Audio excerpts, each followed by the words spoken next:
Pietro Maranesi ha descrito la génesis y desarrollo del movimiento franciscano como el trabajo de una identidad que, como un río, debe encontrar luego su propio cauce.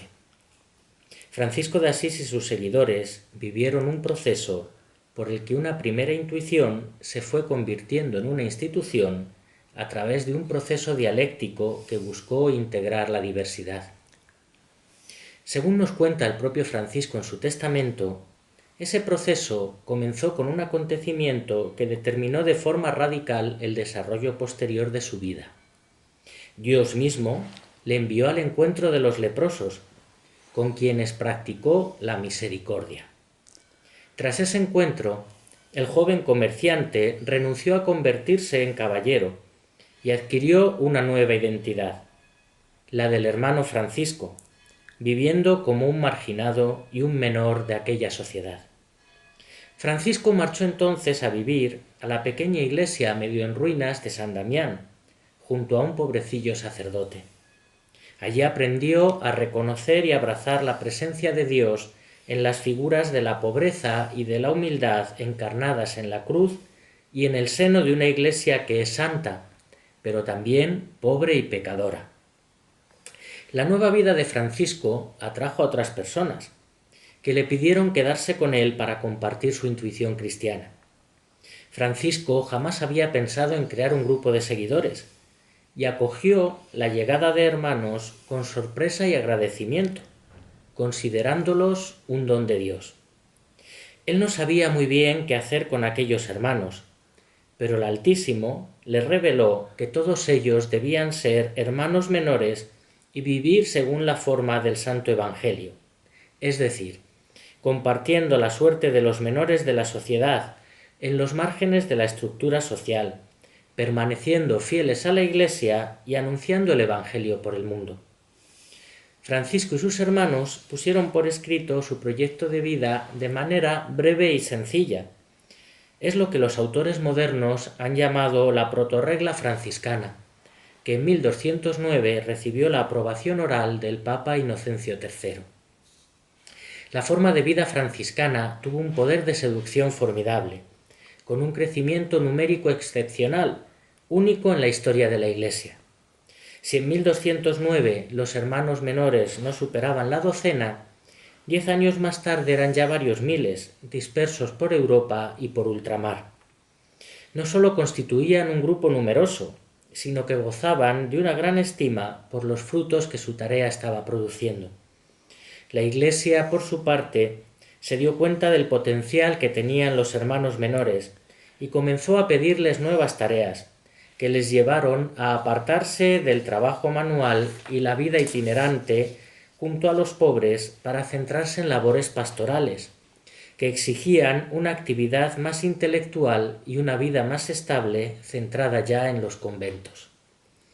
Esas nuevas demandas llevaron además a acentuar el papel de los hermanos clérigos y con estudios, que sentían la necesidad de ir transformando la primitiva fraternidad en una orden más funcional, similar a la recién fundada de los frailes predicadores.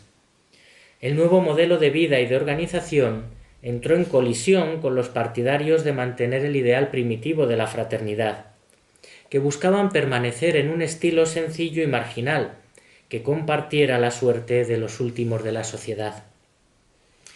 Entre los hermanos menores estaban surgiendo, por tanto, valores y exigencias muy diversas, que no resultaban fáciles de conciliar. Hasta ese momento, los hermanos menores se habían regido por lo que puede definirse como una regla en camino, que era fruto de una continua revisión.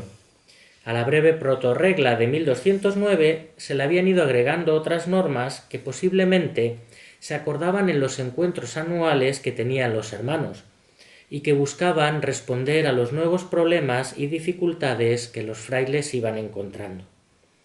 Sin embargo, la fraternidad minorítica no contaba con un texto definitivo y único, aprobado por la sede apostólica. Esa necesidad se hizo aún más patente tras las tensiones que habían surgido entre los frailes. Francisco solicitó entonces al Papa la ayuda del cardenal Ugolino, que era experto en derecho canónico y uno de los mejores estrategas político-religiosos de la sede apostólica, pero que al mismo tiempo deseaba llevar un programa de reforma de la Iglesia. La intuición carismática de Francisco necesitaba de la institución jurídica de Ugolino para poder ampliar y completar su perspectiva. El cardenal probablemente convenció a Francisco de la necesidad de redactar una regla que fuese definitivamente aprobada por Roma.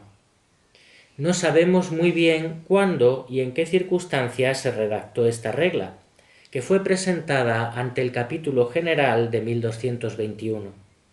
El texto recogía las decisiones que se habían ido adoptando en los orígenes y en los primeros años de vida del grupo de hermanos, que volvían a presentarse como opciones aún válidas para sintetizar la identidad de la fraternidad.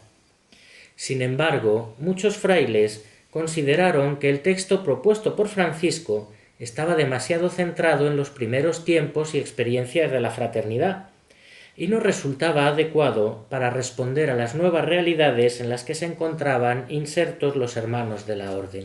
Francisco se convenció finalmente de la necesidad de escribir una nueva versión de la regla, en cuya redacción no solo participó él, sino un equipo de hermanos que, recogiendo los distintos puntos de vista y sensibilidades que existían en la orden, formularon de nuevo la intuición inicial para institucionalizarla y adecuarla a las nuevas necesidades, y todo ello muy probablemente bajo la supervisión del cardenal Ugolino.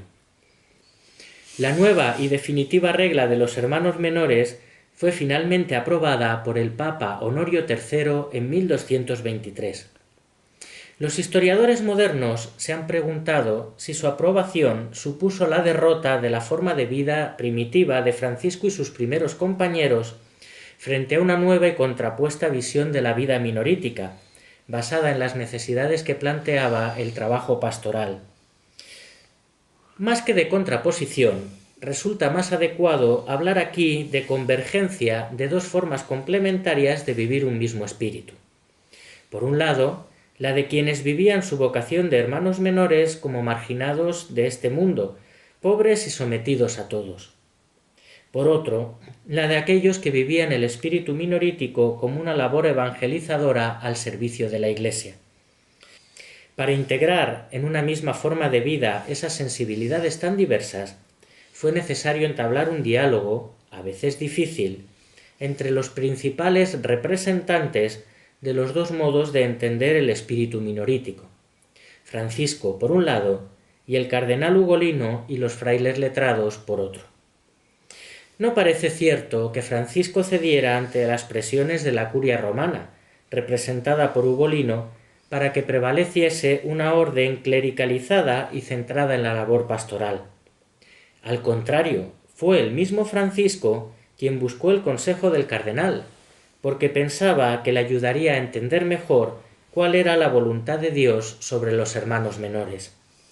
Se aprecia aquí claramente la profunda humanidad de Francisco, que trató de adaptarse a las necesidades de los hermanos, partiendo de la experiencia, el diálogo y posiblemente del consenso.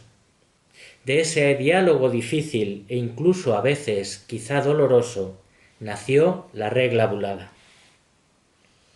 Los últimos años de vida de Francisco parecen confirmar la presencia de esa dialéctica entre dos formas diferentes, aunque no contrapuestas, de entender la vocación de los hermanos menores. Al mismo tiempo, el poverello parece satisfecho con el contenido de la regla bulada, que es el resultado final de esa tensión. Antes de morir, Francisco pensó que tenía el deber de mediar entre ambos grupos para permitir una mejor observancia de la regla y de esta manera favorecer una comprensión más amplia de su identidad de hermanos menores. Y esto es lo que se refleja en su testamento. Con este documento, Francisco no buscaba superar o abolir la regla, sino ayudar a comprenderla y a vivirla mejor, para que pudiera ser observada de un modo más perfecto.